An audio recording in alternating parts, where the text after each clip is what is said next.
हमारा power plus है और ये इस्माइलगंज मदरसा अमदादिया पेट्रोल पंप के साथ। उसमें सभी को क्या कहना चाहते हैं आप?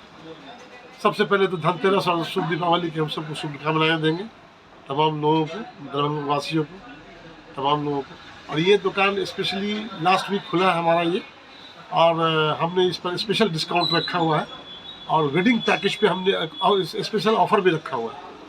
और ख़ास तौर से जो चुनाव का परिणाम कल आने वाला है, कई प्रत्याशियों के साथ दलों की अग्नि परीक्षा होगी, तो सर इस चुनाव की दिशा क्या होगी? देखिए, कुशेश्वर स्थान उपचुनाव, सबसे पहले ये बात जानना आवश्यक है कि ये उपचुनाव नहीं है, बल्कि ये कई राजनीतिक दल की प्रतिष्ठा दांव पर है। वहां कौन प्रत्याशी खड़ा है वो मायने नहीं रखता, वो राष्ट्रीय जनता दल का हो, कांग्रेस का हो, या रामविलास पासवान हो, जनशक्ति पार्टी का हो, या फिर जदयू का हो, ये मायने नहीं रखता। मायने ये रखता है कि आखिर सभी दल अपने अपने वजूद को वहां बनाने के लिए, ताकि ये कुशेश्वर स्थान और तारापुर से पूरे बिहार की राजनीति तय होगी और ये दिशा होगा कि आखिर दल अपने आप में कितना मजबूत है और उनका जनाधार क्या है।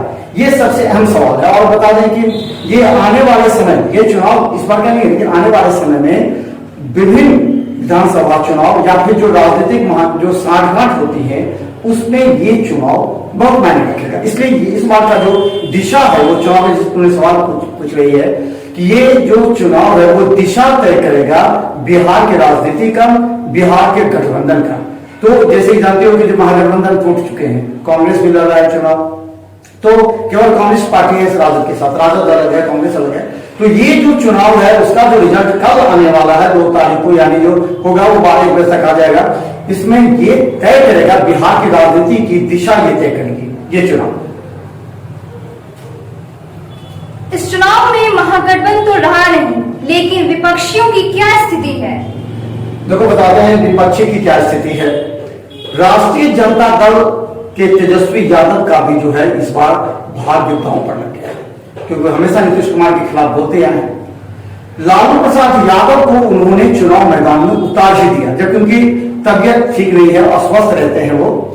लेकिन उसके पारिवारिक आपस में तेज प्रताप उनसे नाराज चलते हैं, कभी कभी अलग अलग कमेंट आ जाता है। तो पारिवारिक विवाद और उनके दल के ही कई ऐसे नेता हैं जो कभी कभी विरोध के स्वर निकालते रहते हैं। तो इसका निश्चित तौर पर राष्ट्रीय जनता दल पर असर पड़ा। इसीलिए तेजस्वी यादव की एक रही है किसी भी तरह ये चुनाव जीतना, और इसके लिए उन्होंने लालू प्रसाद यादव को भी चुनाव मैदान में उतारा। भले वो कम शब्दों में बोले, लेकिन उनका चुनाव मैदान उतारना एक बहुत बड़ी बात रहता है। तो हम कहें कि राष्ट्रीय जनता दल का भविष्य इस बार दांव पर लगा, तेजस्वी यादव का भी। और तेजस्वी यादव को दिखाना पड़ेगा कि इस बार उनमें दम है।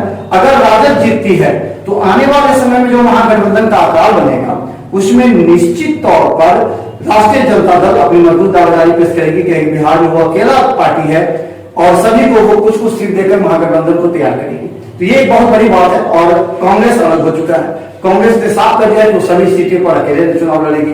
तो जो कांग्रेस और राजद का तालमेल था, जो जनाधार था, वो खत्म हो चुका है। वहां कांग्रेस के भी प्रत्याशी डॉक्टर अशोक कुमार वहां पहले से ही मजबूत रहे हैं और कई बार चुनाव जीत चुके हैं।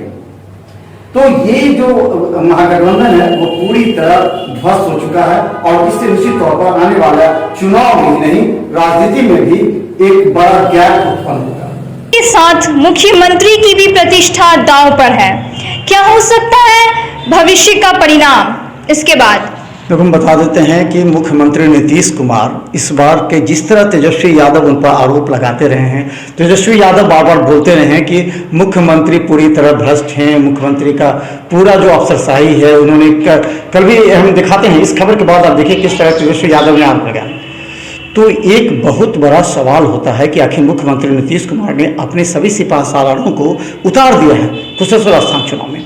यहाँ पर हम बता दें कि जो तेजस्वी यादव के जिन्होंने आरोप लगाया तेजस्वी यादव ने, उसको लेकर के नीतीश कुमार ने कहा है कि पहले क्या होता था 10 साल पहले, 15 साल पहले जब लालू प्रसाद यादव की सरकार थी, बिहार में क्या था वो दिखाने की कोशिश की। उन्होंने कुशेश्वर स्थान के जो बाढ़ पीड़ित क्षेत्र हैं उसके लिए भी उन्होंने कहा। और आरसीपी से अपने जो सिपह सालार हैं मुख्यमंत्री नीतीश कुमार ने भी उतारा है। वहाँ संजय झा मंत्री वहाँ कैंप कर रहे हैं अजय चौधरी बेनीपुर के विधायक वो कैंप कर रहे हैं, तो जो जनता दल यूनाइटेड के बड़े बड़े नेता हैं वो कैंप करें। भारतीय जनता पार्टी के नेताओं को भी उतारा गया है वहां पर, ताकि वो मोबिलाइज करें। और खासकर जो राष्ट्रीय जनता दल का जो एजेंडा रहा, राष्ट्रीय जनता दल ने जो कार्य किए पिछले बार, तो पिछले सालों कितना दुर्गति थी इस बिहार की, उसको बता करके प्रयास किया है। और इसलिए मुख्यमंत्री नीतीश कुमार का प्रतिष्ठा इस पर दांव पर लगा है और वो नहीं चाहते कि किसी भी कीमत पर ये चुनाव हारे। हालांकि अब कल चुनाव परिणाम आने ही वाला है, लेकिन मुख्यमंत्री नीतीश कुमार ने अपनी पूरी ताकत झोंक दी है। अपने सभी विधायकों को, मोहम्मद अली असरफ फातमी भी चुनाव मैदान में वहां पर कैंप कर रहे हैं ताकि अल्पसंख्यक वोट को रिझा सके। तो सभी की प्रतिष्ठा, क्योंकि बता दें नीतीश कुमार भी चाहते हैं, देखना चाहते हैं कि उन्होंने जिन जिन लोगों को लगाया है वहां पर कैंपेनिंग करने के लिए, प्रचार प्रसार के लिए, उनका भी क्या वजूद है, वो कितना प्रभावित कर सकते हैं। इसलिए अली असरफ फातमी को महासचिव बनाया गया, उनकी भी इस बार प्रतिष्ठा दांव पर है। और अगली परीक्षा किस तरह ये लोग जनता दल में जिताते हैं, तो अब कल तक का बात है। लेकिन महागठबंधन या राष्ट्रीय जनता दल कांग्रेस के साथ जदयू की भी प्रतिष्ठा इस पर दांव पर लगी है।